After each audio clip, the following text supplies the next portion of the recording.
Hi, this is Yvette Abrams talking to you from Cape Town, South Africa, and I promised to record a video to explain in far greater depth than one can do in a Facebook post exactly why it is that I'm freaking out about events here in the Western Cape.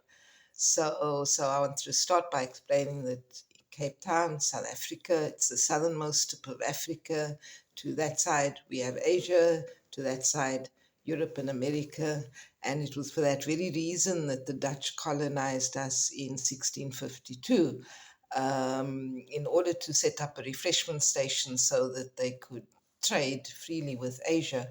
And we stayed very important in that sense way throughout our colonial history. We were so important that the British fought the Dutch in 1795 and took the colony from them, and we remained a British colony until, well, in 1910 they gave a limited form of white self-rule, but actually officially only in 1962 did we cease to become a British colony.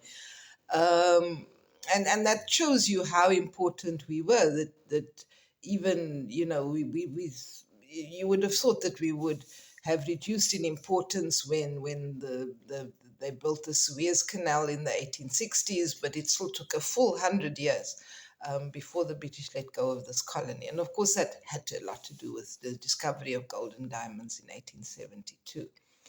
Um, but why am I taking you into all of this history? Is to say, well, suddenly in 2025, with the wars, battles in the Middle East, and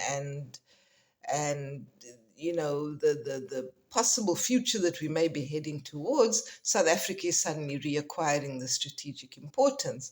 As long as the Yemeni holds the Strait of Hormuz and refuses to allow Israeli ships to pass through there, then the only way that Israeli ships can acquire goods from Asia is via South Africa. They could possibly dock in Mombasa or Beira, but I suspect the distance is too short for docking. And Namibia has declared that it's not going to dock any Israeli ships. So that boils down to us. And if the war gets really ugly, I mean, if nuclear bombs start flying around the Red Sea, then South Africa would suddenly acquire strategic importance that it hasn't had since 1860s. Um, so you might think this is slightly paranoid of me, but I was reading the full Signal Gate text messages, and the thing that occurred to me as a historian, I always tend to look for the gaps, and I said, funny, not one of these 17 people who run the US government said, look at here, we can't bomb Yemen until we make a declaration of war because then we'll be at fault under international law, and in order to get a declaration of war, then we need an act of Congress. Not a single of them said that. Not a single person of them said, we shouldn't be bombing civilians. The discussion, as far as I can tell, was should we bomb Yemen or shouldn't we? Is it a good time? Yes, let's bomb Yemen. Oh, we bombed Yemen. Great. Fantastic. Well done, everybody. So in essence, there's a group of self-confessed criminals who run the American government. And so I don't think at this point that major freakouts are out of place. As a historian, I'm firmly committed to conspiracy theories because you don't get royal stuff-ups like capitalism or apartheid without a good deal of conspiracy. The anecdotes was often told about Verwoerd, Prime Minister under apartheid, who would commandeer meetings in his garage at 6 a.m. and keep his government sitting there all day till late into the night. They sent study trips to US and Canada and Australia to see, well, how are you oppressing your natives? Well, that's great. Let's copy that. The Bantustan, for instance, the system was based on the system of American reservations. So, am I paranoid? Maybe. Am I imagining, craziness like a military coup in the Western Cape with the aim of furthering secession from South Africa?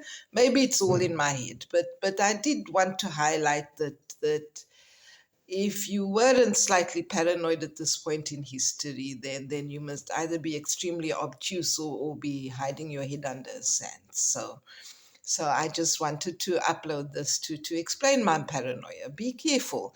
It is crazy out there. The worlds are being run by crazy people. And at this point, to be sane is to be slightly worried and not to sleep very well at night. Um, I'm going to be uploading this on Pray Day specifically because I wanted to ask the international community, the international solidarity movement, to please pray for us as you pray for Palestine, however you worship, as you meditate, as you make revolution, then please include us in your prayers and in your actions because I have a feeling that South Africa is going to need it. Thank you.